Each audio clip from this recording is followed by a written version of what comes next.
From VOA Learning English, this is the Health Report. A new study has found that excessive alcohol drinking costs Americans more than $220 billion a year. But the organizers of the study believe the biggest cost comes from the loss of worker productivity. Robert Brewer works for America's Centers for Disease Control and Prevention, a public health agency. He helped to produce a report on the study. Researchers used findings from 2006 to examine costs linked to heavy drinking. They looked at results from around the United States and found a lot of variation in different parts of the country. Alcohol-related costs include health care, the cost of trying cases for alcohol-related crimes, and property damage from road accidents. Robert Brewer says the biggest cost, however, is the loss of productivity. Many people with a drinking problem have lower paying jobs.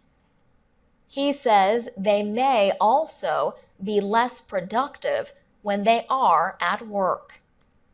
Mr. Brewer says there is also a huge cost to people who die from alcohol-related causes. He says many are young, and their incomes and productivity are tragically lost. The researchers were mainly concerned about the cost of heavy alcohol use. The study did not look at the effect on individuals who drink a glass of beer or wine with dinner. Mr. Brewer says the largest costs come from binge drinking, when people drink a lot of alcohol in a short period of time. The study was based on the economic costs of heavy drinking in the United States. But Mr. Brewer says many nations have problems with what the World Health Organization calls harmful use of alcohol. For VOA Learning English, I'm Alex Villarreal.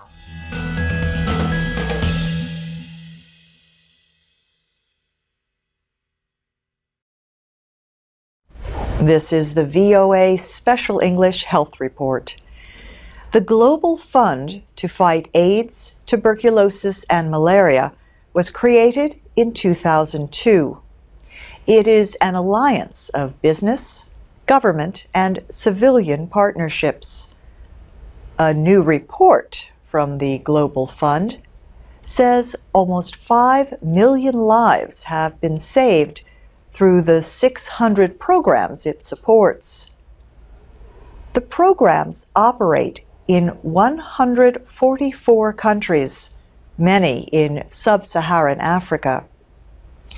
The Global Fund has approved proposals for more than $19 billion to fight HIV/AIDS, tuberculosis, and malaria. The report says 2.5 million people infected with HIV now are being treated with antiretroviral medicines. It says there has been a major decrease in AIDS deaths in many countries as a result. The report also says about 6 million people with active tuberculosis are being treated for the disease. The number of deaths from TB is dropping around the world. The Global Fund has given out more than 100 million bed nets in its battle against malaria. The bed nets are treated with a poison to kill mosquitoes. The report says 10 of the countries in Africa with the highest cases of malaria have reported decreases in new cases. An increasing number of countries are reporting a drop of more than 50% in malaria deaths, the report says. Rifat Atun is Director of Strategy, Performance, and Evaluation at the Global Fund. He says the programs the fund supports saved at least 3,600 lives every day last year.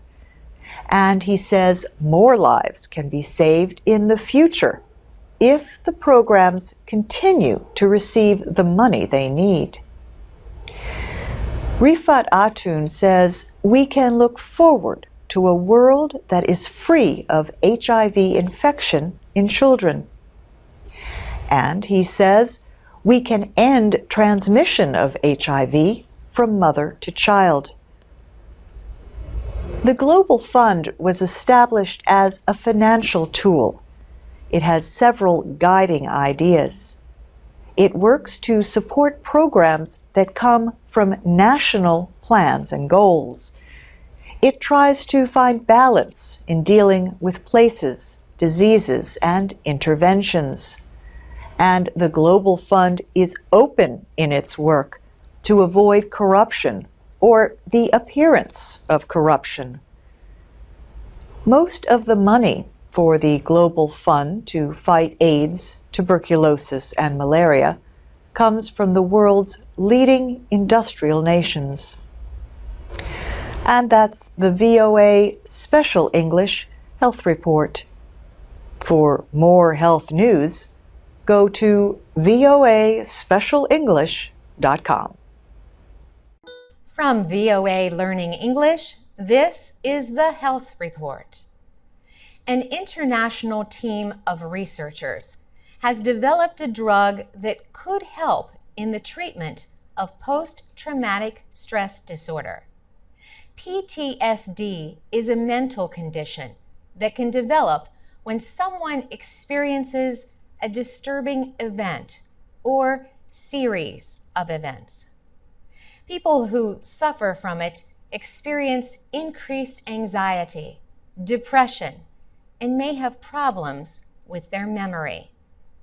Scientists say the drug could be given to someone immediately after a trauma to prevent the development of PTSD. Raul Andero Gali is a researcher at Emory University in Atlanta, Georgia, who studies PTSD.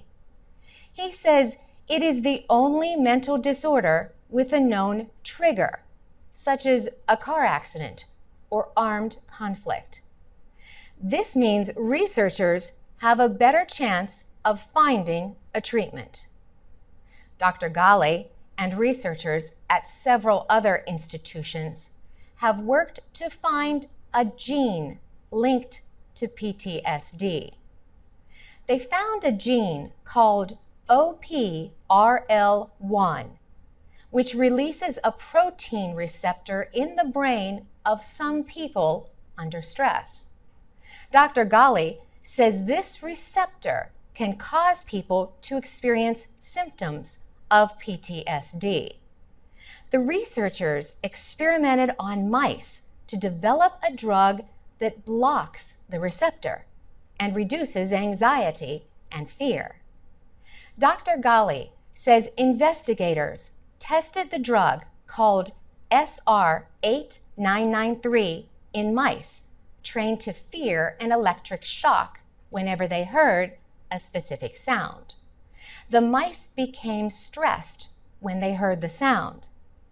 Dr. Gali says immediately after the sound and shocks, some of the mice were given SR8993. Others were given a placebo, an inactive substance. Dr. Gali says the mice that got the drug showed less fear to the tone. He adds, however, that more work is needed to find out if it is effective in humans. For VOA Learning English, I'm Carolyn Persutti.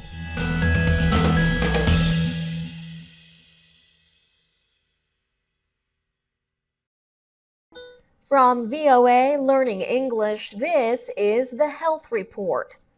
Scientists are working on ways to stop a disease that threatens 1/5 of the world's population. Over 120 million people are infected with lymphatic filariasis, also known as elephantiasis. The disease is found mainly in Southeast Asia and Africa.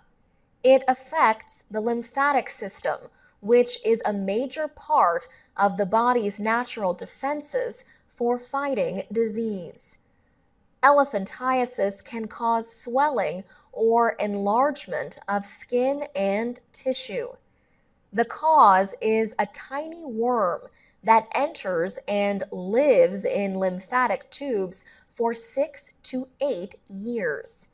Scientists say they have been able to demonstrate that the most common cause of elephantiasis can be stopped. They are urging those at risk to sleep under nets treated with chemicals that kill a common insect, the mosquito. Lisa Reimer teaches at the Liverpool School of Tropical Medicine. She formerly served in Papua New Guinea as part of a team studying the disease. The team involved researchers from Papua New Guinea, Britain, Australia, and the United States. Dr. Reimer says she was surprised at how effective anti-malaria bed nets covered with insecticide could be at fighting the disease. Doctors normally use drugs to fight the disease. Lisa Reimer says doctors in Papua New Guinea gave the drugs to people in 5 villages. She says this treatment nearly ended the threat from the worm to humans. But the drugs did not stop the threat from mosquitoes. The treated nets block female mosquitoes from securing blood, which they need to reproduce. The World Health Organization has set a goal of stopping lymphatic filariasis as a public health problem by the year 2020. For VOA Learning English, I'm Alex Villarreal.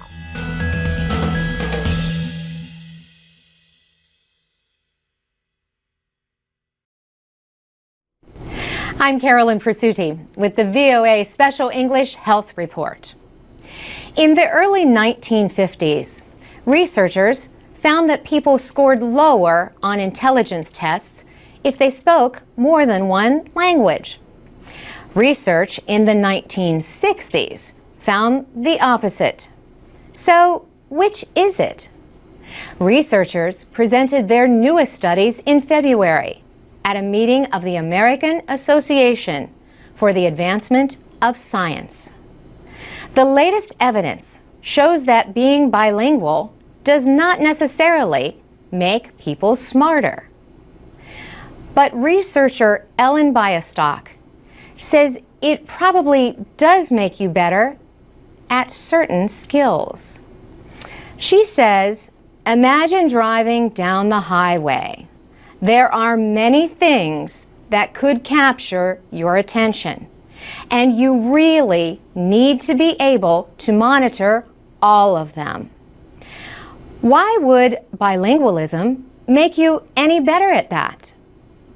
And the answer, she says, is that bilingual people are often better at controlling their attention, a function called the executive control system. She says it is possibly the most important cognitive system we have. It is where all of our decisions about what to attend to what to ignore and what to process are made. Ms. Bialystock is a psychology professor at York University in Toronto, Canada. She says the best method to measure the executive control system is called the Stroop test. A person is shown words in different colors. The person has to ignore the word but say the color. The problem is that the words are all names of colors.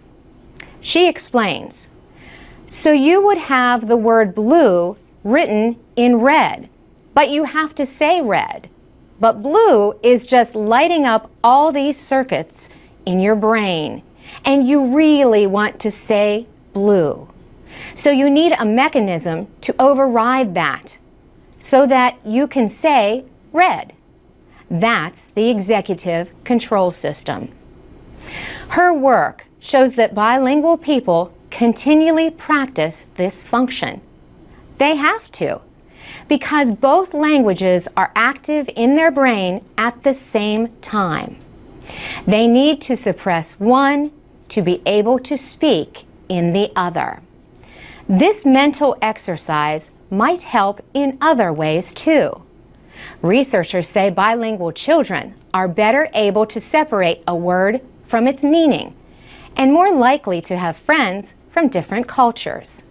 Bilingual adults are often 4 to 5 years later than others in developing dementia or Alzheimer's disease.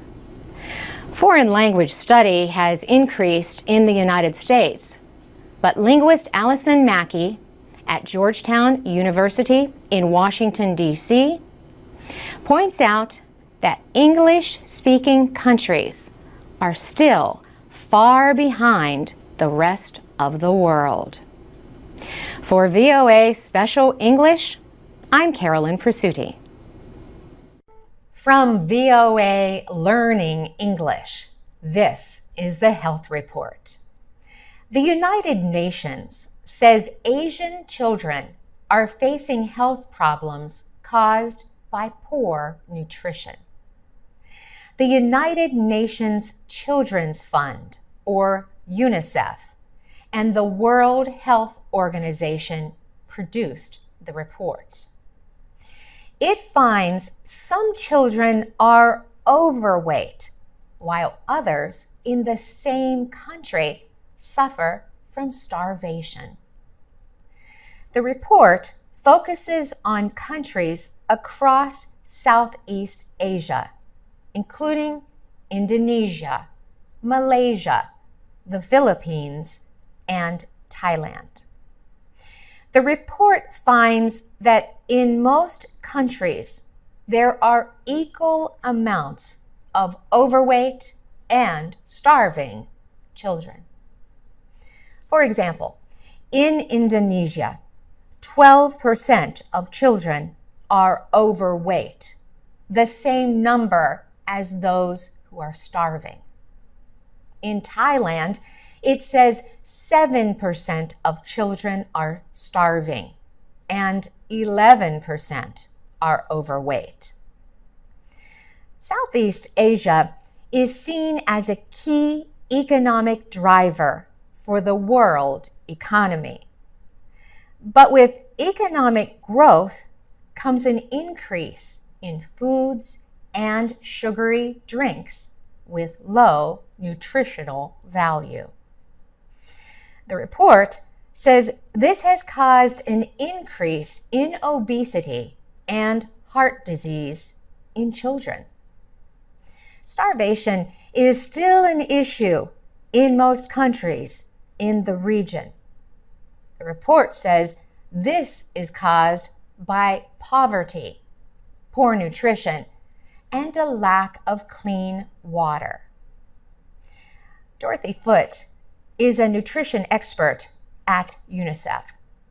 She says the lack of healthy food for children and the general population is causing a health crisis. The report calls on governments to invest in childhood nutrition policies. They say this will bring a better future for their citizens. For VOA Learning English, I'm Carolyn Presutti.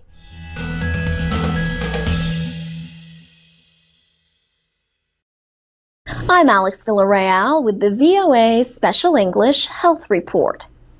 Doctors currently identify autism disorders by observing behavior. Autism affects social and communication skills. It usually first appears in young children. Now, researchers in the United States think they have found a biological test for autism. A team from Harvard University in Massachusetts and the University of Utah developed it. The test uses an MRI, or magnetic resonance imaging machine, to look for abnormalities in the brain. Other studies have not shown major structural differences between the brains of autistic people and those without autism. But the latest study did not look at the large structures of the brain. Instead, Harvard's Nicholas Lang says the team looked at the circuitry, the chemical and electrical pathways that link the different parts of the brain. He says, the brain may be okay. The parts that do the work may be okay. But the wiring, the cables between the points in the brain, one to another, may be disrupted in some way. The scientists did MRI scans on 60 males between the ages of 8 and 26. 30 of them had been identified as having mild autism, a form also known as high-functioning autism. The researchers looked at the connections in two areas of the brain that control language and social behavior. They used a technique called diffusion tensor imaging. This way, they could observe microscopic fibers to see how well the brain circuitry was organized. Nicholas Lang says the pictures showed a clear difference between the people with autism and those without. He compared it to spaghetti. He says uncooked spaghetti is well organized and straight, but cooked spaghetti is tangled, and that's the way the wiring can be. It can be either very tangled or it can be very organized.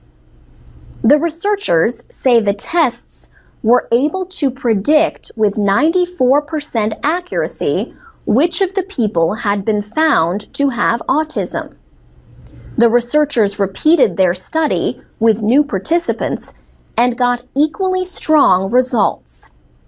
But Dr. Lang says the test is not ready yet for general use. The study was small and only involved males. It also used older children and adults. Dr. Lang says that in time, the test might be able to identify autism in children under 3. 3 is currently the youngest age at which most doctors will diagnose an autism disorder. But most parents begin to suspect a problem by the age of 2. For VOA Special English, I'm Alex Villarreal. From VOA Learning English, this is the Health Report. Nearly 4 billion people around the world have serious untreated problems with their teeth. That is what a recent report from the World Health Organization says. Health officials say failure to repair cavities can even lead to social and emotional problems. Wagner Marsens is with the Institute of Dentistry at Queen Mary University of London. he led a team of researchers as part of the Global Burden of Disease 2010 study. They used the information to estimate rates of infection.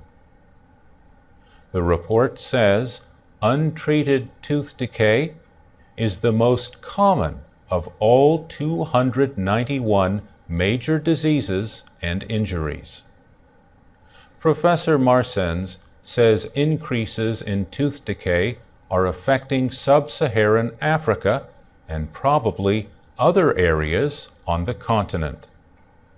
He says this increase in tooth decay could be a result of changes in diet as developing countries adopt Western-style diets. Many Western diets are rich in sugar, a leading cause of health problems in the mouth. But in Western countries, water supplies are often treated with the chemical fluoride. Adding fluoride to the water makes teeth resistant to the bacteria that can cause tooth decay. Wagner Marsens says oral health problems can have a major effect on a person's quality of life. Cavities make eating difficult. As a result, people may eat softer foods that are easier to chew. However, softer foods are often higher in fat. Professor Marsens is calling for an urgent, organized social response to oral health problems. He believes in fighting tooth decay through a healthier diet. He is also calling for the development of new and less costly dental materials and treatments. For VOA Learning English, I'm Mario Ritter.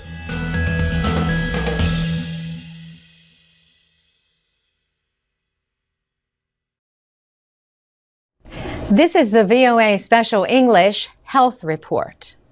A few months ago, government researchers released the latest American Time Use Survey. It included the average time per day that Americans spent providing childcare between 2006 and 2010. Among adults living with children under age 6, women spent 1 hour and 6 minutes a day providing physical care, like bathing or feeding. Men spent 26 minutes. Yet a new study suggests that men are biologically designed to care for their children.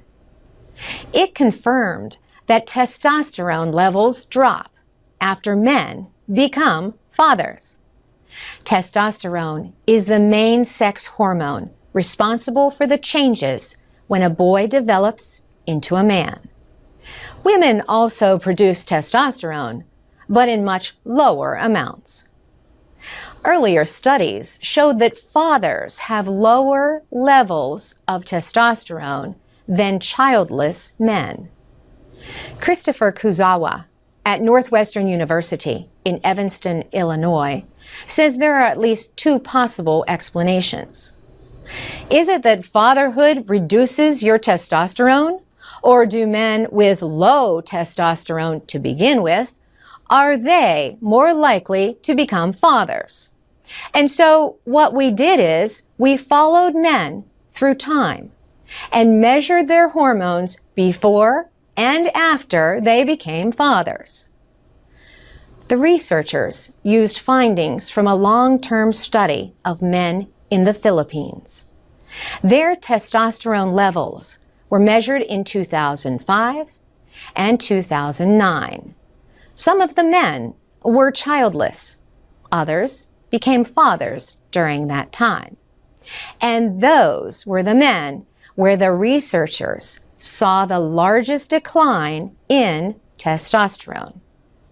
The study found that levels dropped by about half immediately after the birth of a child, then rose some.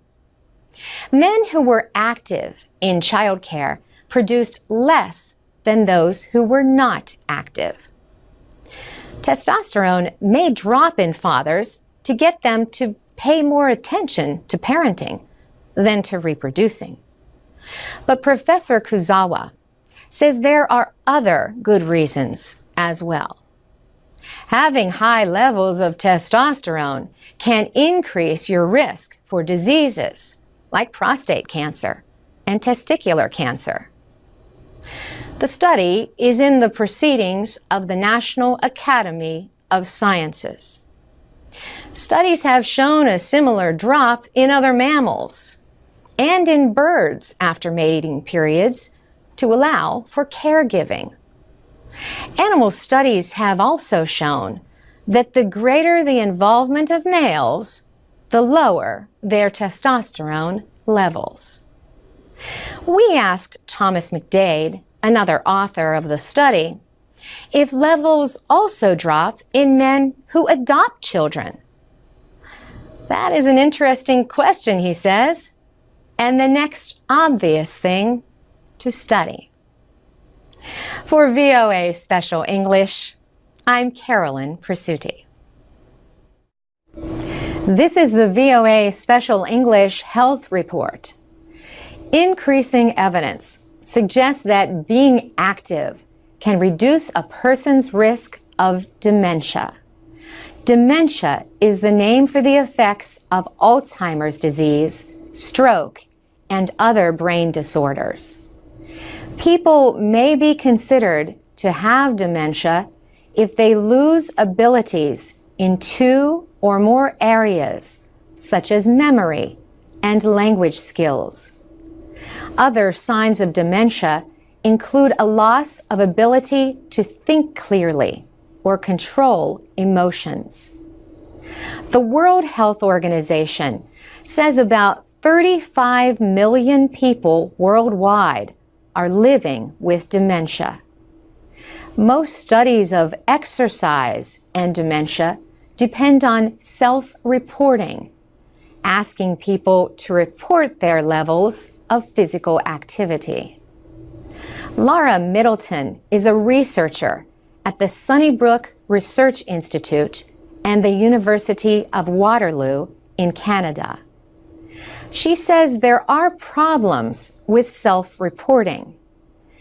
It does a very good job of capturing jogging or biking or tennis, but does a relatively poor job of capturing low-intensity activity like walking or daily chores, which may also be important to the risk of cognitive impairment.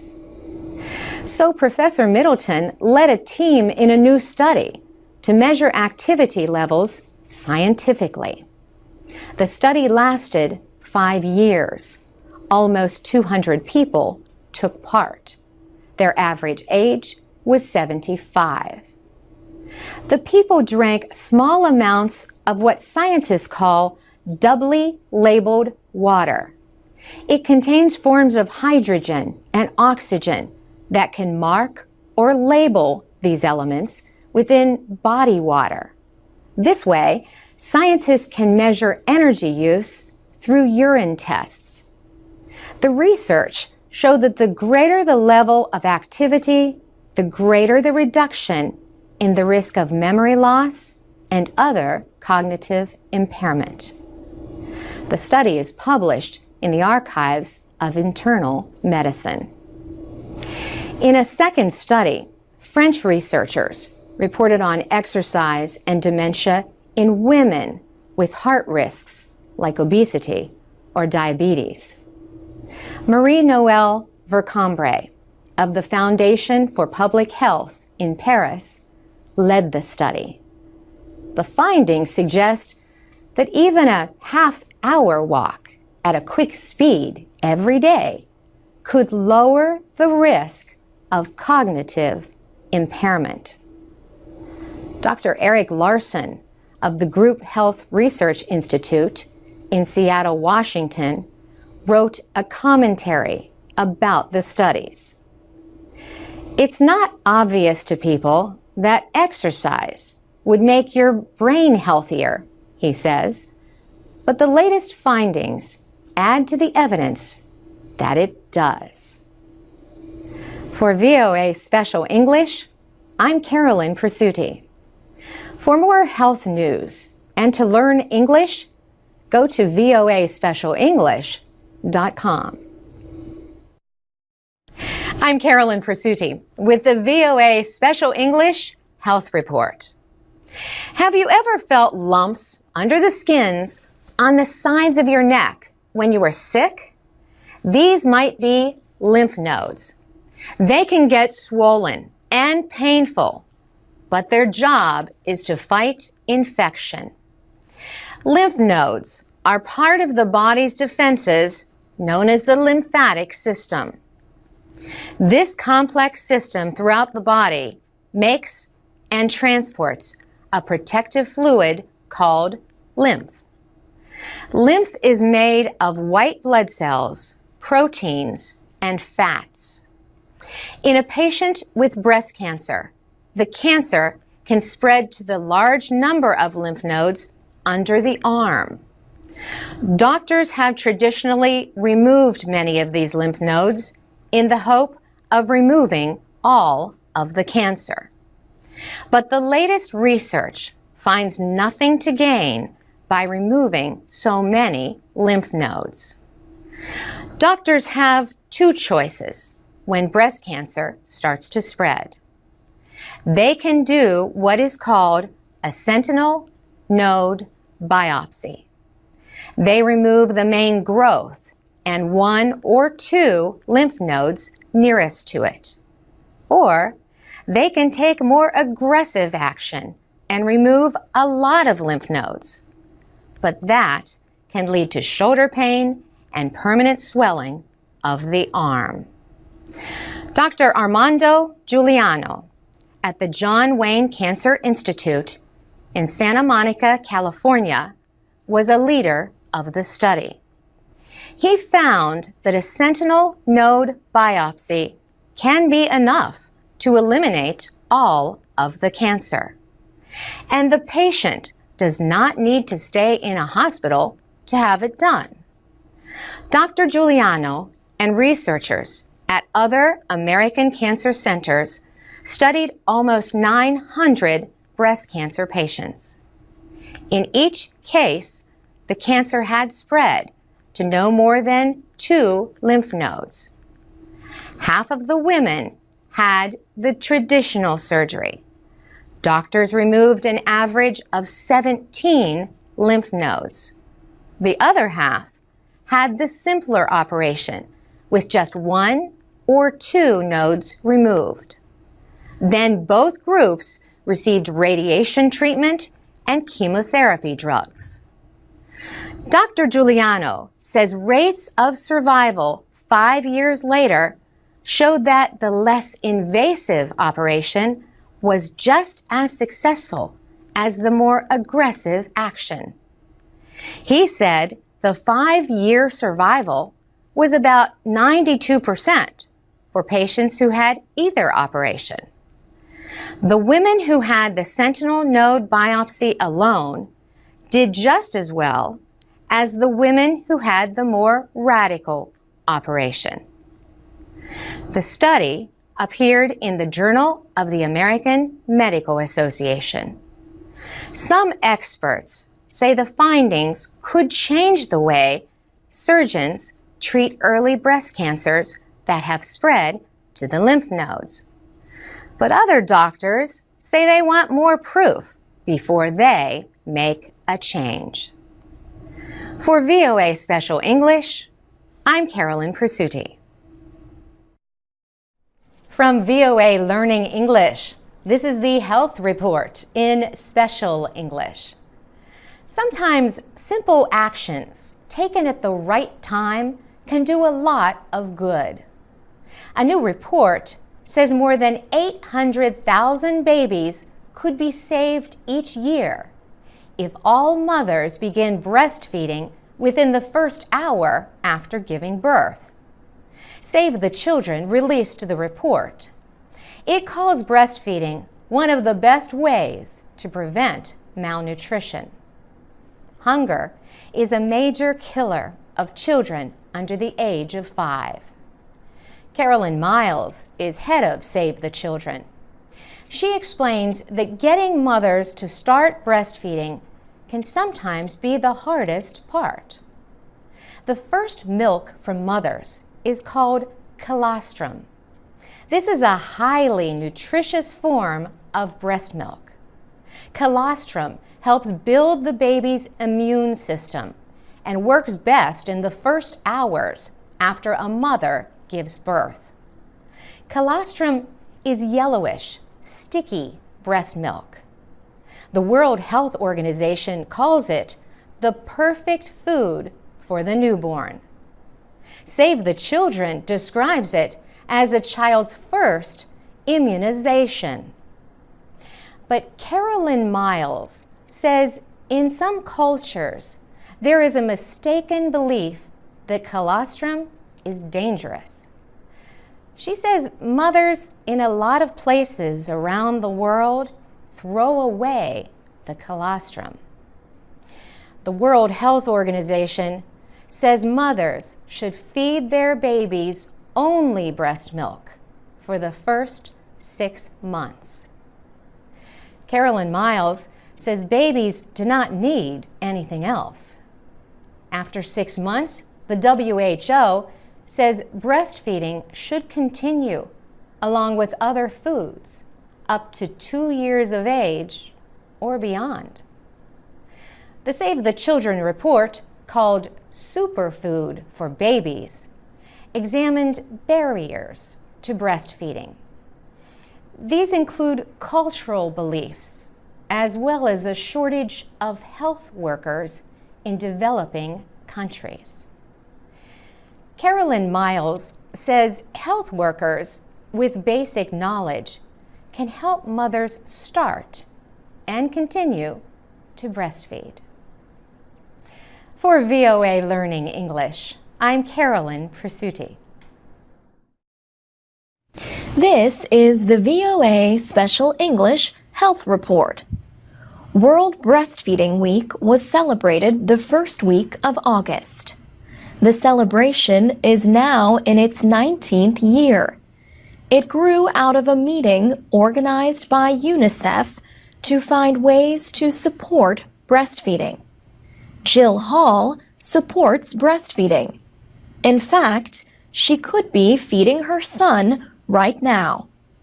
She gave birth to Thomas, or Tiggy, as his parents call him, at a hospital in Washington 6 weeks ago. They live in nearby McLean, Virginia. Mother's milk is all that Tiggy will eat for the first 6 months. His mother plans to follow the advice of the World Health Organization.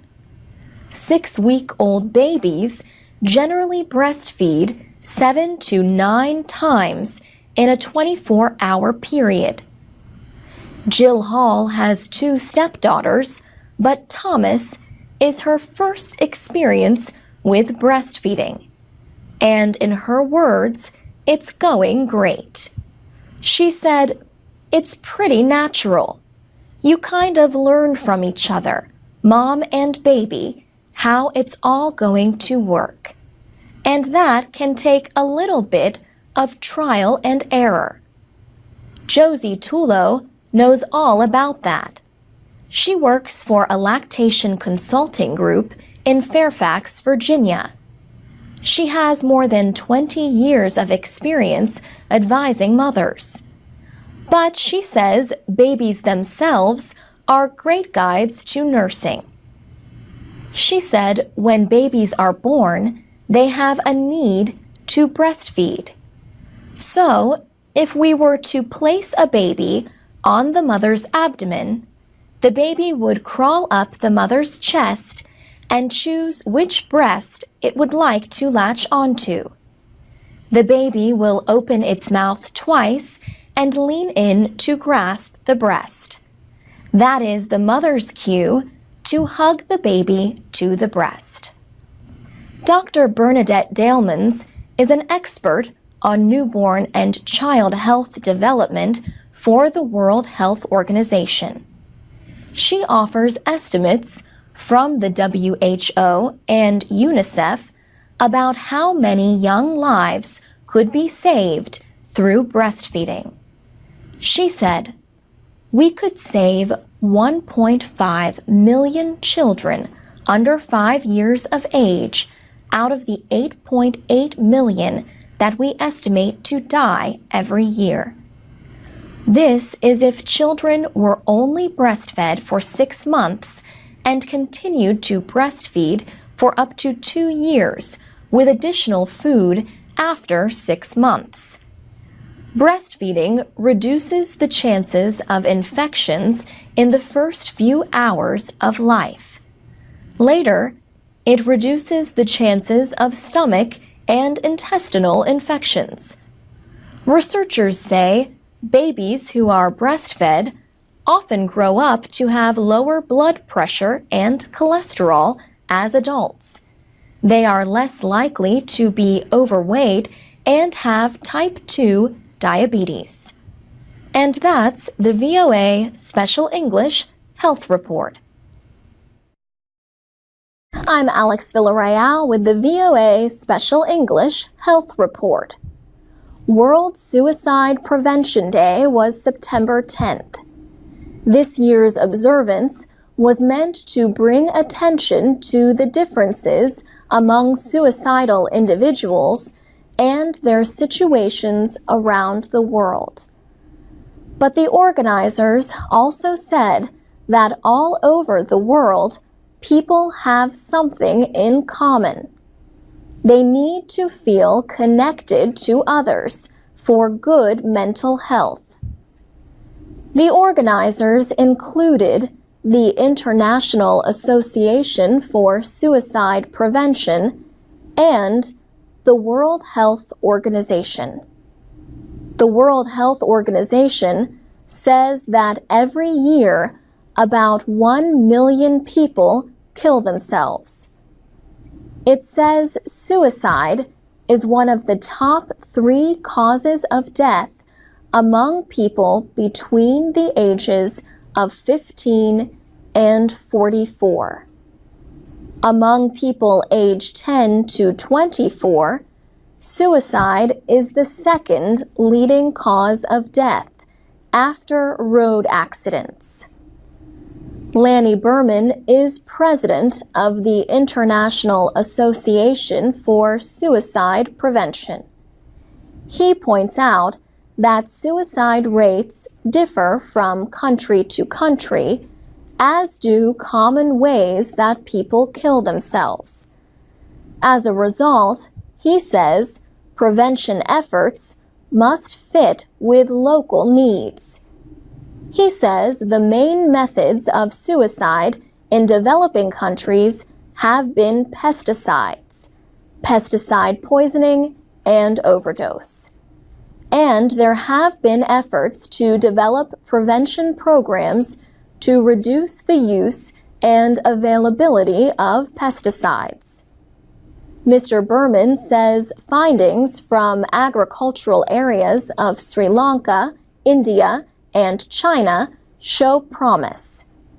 They show that programs are helping to limit access to these poisons. There are often clear warning signs before a suicide attempt. Lanny Berman says individuals usually talk about the idea before they try it. Another warning sign, he says, is a sudden increase in the use of drugs or alcohol. Warning signs also include expressions of hopelessness or a sense of feeling trapped. Mr. Berman says the risk of suicide can be more difficult to identify in children. They generally communicate more with other children than with adults, but the other children often do not understand the messages. As a result, he says, when children speak of suicide, other children rarely reported. For VOA Special English, I'm Alex Villarreal. You can post comments on our website, voaspecialenglish.com. You can also find transcripts, MP3s, and podcasts of our programs. And you can find us on Facebook and Twitter at VOA Learning English. This is the VOA Special English Health Report. International donors have promised more than $4 billion to the Global Alliance for Vaccines and Immunization. That group, known as the Gavi Alliance, held a pledging conference in June in London. Gavi raised $600 million more than its goal. Britain led the donations with $1.3 billion in new pledges through 2015. The Bill and Melinda Gates Foundation also promised $1 billion more over the next 5 years. Norway promised more than $670 million. The United States made $450 million in new pledges. Gavi says a record 50 countries requested money for vaccines during its latest application period. Earlier, vaccine makers agreed to cut prices for developing countries. These lower prices, combined with the money raised, could protect an extra 250 million children. Gavi spokesman Jeffrey Rowland says the goal over the next 5 years, by 2015, is to save an additional 4 million lives. He says this will be done purely by providing basic vaccines against diseases that are almost non-existent in rich countries, as well as providing new vaccines against pneumonia, diarrheal diseases, and then hopefully HPV and some other vaccine-preventable diseases. HPV is the human papillomavirus, which can lead to cervical cancer. The disease kills 200,000 women a year, mostly in developing countries. The Merck company has agreed to offer Gavi the HPV vaccine at $5 a dose, 2/3 less than the current price. Also, 2 India-based companies, Serum Institute and Panacea Biotech, will reduce prices on vaccines against 5 diseases. These are diphtheria, tetanus, pertussis, hepatitis B, and Haemophilus influenza type B. Other companies, including GlaxoSmithKline and Merck, will lower prices for rotavirus vaccines. That virus causes diarrhea that kills about 500,000 children a year. Mr. Rowland says almost all children in the world get rotavirus. The thing is that in the United States or in Europe, children usually have good access to medical care. Children in poor countries, on the other hand, usually do not. A rotavirus vaccine in the United States can cost as much as $50. Under the new plan, this same vaccine could cost about $2.50 in a developing country. The Gavi Alliance says almost 2 million children a year die from diseases that vaccines can prevent. For VOA Special English, I'm Alex Villarreal.